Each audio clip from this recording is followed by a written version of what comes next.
नमस्कार दोस्तों, welcome to my news channel news 436। आइए देखते हैं देश की 20 बड़ी खबरों को। देश के सभी स्कूली किताबों में पढ़ाई जाएगी रामायण और महाभारत।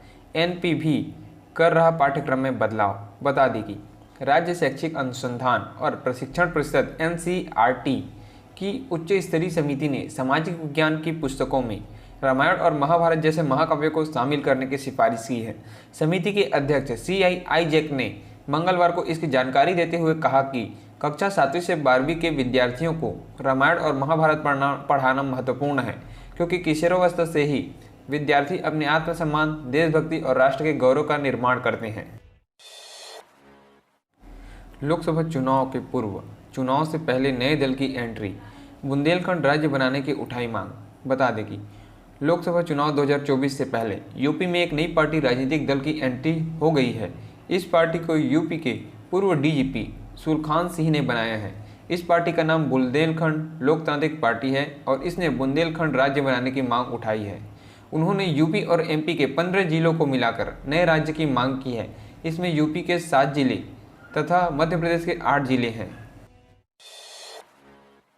इंडोनेशिया की पूर्वी प्रांत उत्तरी मालुक में बुधवार को 6.6 तीव्रता का जोरदार भूकंप आया तथा यह भूकंप सुबह 9:48 पर आया तथा इसका केंद्र पश्चिम हल्माहेरा रीजेंसी से 68 किलोमीटर उत्तर पश्चिम में समुद्र में 109 किलोमीटर की गहराई पर स्थित था तथा मौसम विज्ञान ने कहा कि इससे सुनामी आने की संभावना नहीं है। केरल और तमिलनाडु के लिए ऑरेंज अलर्ट किया गया जारी, पुदुचेरी में भारी बारिश के कारण स्कूल बंद। बता दें कि केरल और तमिलनाडु में और पुदुचेरी में अगले 2 दिनों तक भारी बारिश की संभावना जताई गई है, जिसके कारण यहां स्कूल को भी 2 दिनों के लिए बंद करने का आदेश दिया गया है। छठ महापर्व के बाद अब ठंड का टॉर्चर, बिहार में 24 शहरों में गिरा तापमान। बता दें कि यह अगले 5 दिनों के दौरान न्यूनतम तापमान में धीरे धीरे गिरावट आएगी और ठंड में धीरे धीरे बढ़ोतरी होगी।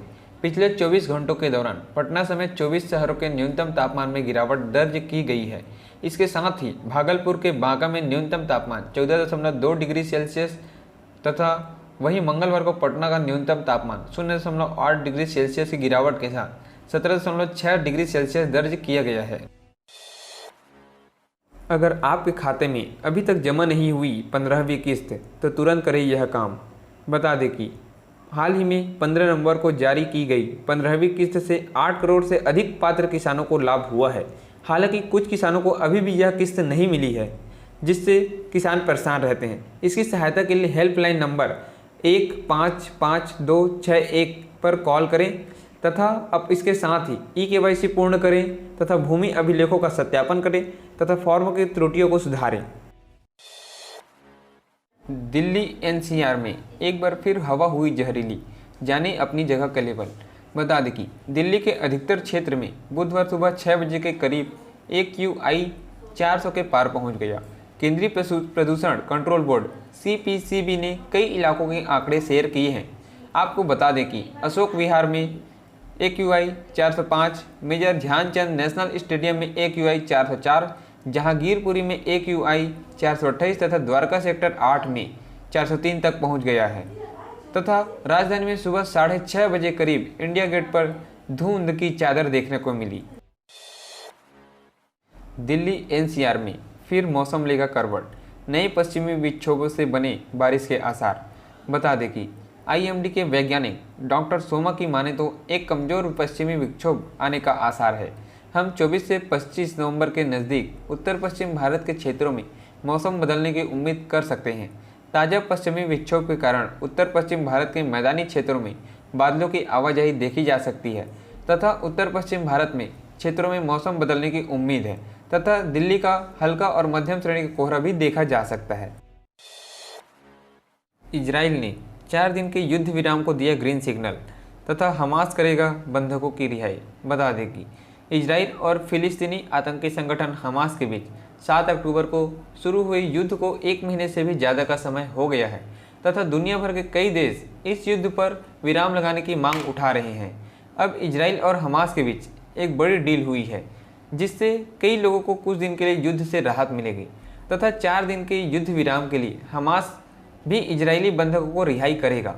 तथा इस डील के तहत हमास करीब 50 इजरायली बंधकों की रिहाई करेगा। बाबा रामदेव की आयुर्वेदिक कंपनी पतंजलि को 21 नवंबर को सुप्रीम कोर्ट ने फटकार लगाई है। कोर्ट ने कहा कि पतंजलि के विज्ञापनों में आधुनिक चिकित्सा पद्धतियों के खिलाफ झूठे और भ्रामक दावे किए जा रहे हैं। कोर्ट ने कहा कि पतंजलि के विज्ञापनों से लोगों को गलत जानकारी मिल रही है और इससे लोगों की सेहत को खतरा हो सकता है।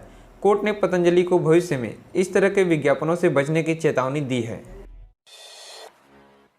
बिहार के सरकारी कर्मचारियों की हुई बल्ले बल्ले, इतना बढ़ गया डीए। बता दें कि नीतीश सरकार ने सरकारी कर्मचारियों का 4% डीए बढ़ा दिया, यानी अब बिहार राज्य के कर्मचारियों को भी 46% डीए दिया जाएगा। इसकी घोषणा कैबिनेट के बैठक के दौरान स्वयं मुख्यमंत्री श्री नीतीश कुमार जी ने दी है। उत्तराखंड के उत्तरकाशी टनल के घटना से सबक, देश के सभी निर्माणाधीन सुरंगों का होगा सुरक्षा ऑडिट। बता दें कि उत्तराखंड के उत्तरकाशी में निर्माणाधीन सुरंग के धंसने की घटना से सबक लेते हुए राष्ट्रीय राजमार्ग प्राधिकरण NHAI ने वर्तमान में निर्माणाधीन सभी सुरंगों की सुरक्षा ऑडिट का फैसला किया है। इसके लिए संबंधित अधिकारियों को निर्देश दिए गए हैं। टाइम्स ऑफ इंडिया की एक रिपोर्ट के मुताबिक उत्तरकाशी के सिलक्यारा सुरंग हादसे के बाद NHAI देश भर में अपनी सभी 29 निर्माणाधीन सुरंगों का सिक्योरिटी ऑडिट करेगा। शीतकाल के लिए बंद हुए द्वितीय केदार महापद्मेश्वर मंदिर के कपाट। बता दें कि द्वितीय केदार महापद्मेश्वर मंदिर के कपाट आज बुधवार को सुबह 8:30 में शुभ लग्न पर विशेष पूजा अर्चना के साथ शीतकाल के लिए बंद कर दिए गए। दानी दाताओं के सहयोग से मंदिर को 5 क्विंटल फूलों से सजाया गया। अब द्वितीय केदार महापद्मेश्वर चल उत्सव डोली में विराजमान होकर मंदिर की परिक्रमा और अपने ताम्र पात्रों के निरीक्षण करते हुए शीतकालीन गद्दी स्थल ओंकारेश्वर मंदिर उखी मुठी के लिए प्रस्थान करेंगे। उत्तराखंड में सुरंग में श्रमिकों को भेजे जरूरी कपड़े व दवाई, माइक्रोफोन से की बात। बता दें कि मजदूरों से बात करने के लिए NDRF और SDRF ने ऑडियो कम्युनिकेशन शुरू किया है। भीतर माइक्रोफोन और स्पीकर भेज दिया गया है। माइक्रोफोन टनलिंग विशेषज्ञ क्रिस कूपर ने कहा कि अभियान सफलता की ओर बढ़ रहा है। सुबह टेलीस्कोप कैमरा के माध्यम से उन्हें देखा गया और बात की गई। भोजन सामग्री भेजी गई तथा जल्द ही अच्छी खबर मिलेगी। उत्तराखंड कांग्रेस अध्यक्ष करण माहरा और पूर्व अध्यक्ष प्रीतम सिंह भी सिलक्यारा पहुंचे हैं। जाति आधारित गणना के बाद बिहार को विशेष राज्य का दर्जा दिलाने की बारी, नीतीश कैबिनेट में प्रस्ताव पास। बता दें कि बिहार के मुख्यमंत्री नीतीश कुमार ने बुधवार को कहा कि राज्य कैबिनेट ने एक प्रस्ताव पारित कर केंद्र से बिहार को विशेष राज्य का दर्जा दिलाने का आग्रह किया। बिहार के मुख्यमंत्री ने पटना में उनकी अध्यक्षता में हुई कैबिनेट बैठक समाप्त होने के तुरंत बाद सोशल मीडिया पर इसकी घोषणा की। सोशल मीडिया पर एक पोस्ट में नीतीश कुमार ने लिखा कि कैबिनेट में एक प्रस्ताव पारित किया है जिसमें केंद्र से बिहार को विशेष श्रेणी का दर्जा देने का अनुरोध किया गया है। उन्होंने यह भी कहा कि उनकी सरकार द्वारा राज्य में किए गए जाति सर्वेक्षण के निष्कर्षों के कारण नई मांग जरूरी हो गई है। कनाडा के नागरिकों को मिली राहत, भारत ने शुरू की वीजा सर्विस। विवाद के बाद बंद हुई थी सेवाएं। बता दें कि भारत ने कनाडाई नागरिकों के लिए ई वीजा सर्विस फिर से शुरू कर दी है। भारत ने कनाडा से चल रहे विवाद के चलते इस सर्विस को बंद कर दिया गया था, पर अब करीब 2 महीने के बाद इसे फिर से शुरू कर दिया गया है। ई वीज़ा के तहत medical visa, business visa, education visa, tourist visa के लिए सर्विसेज फिर से शुरू कर दी गई है।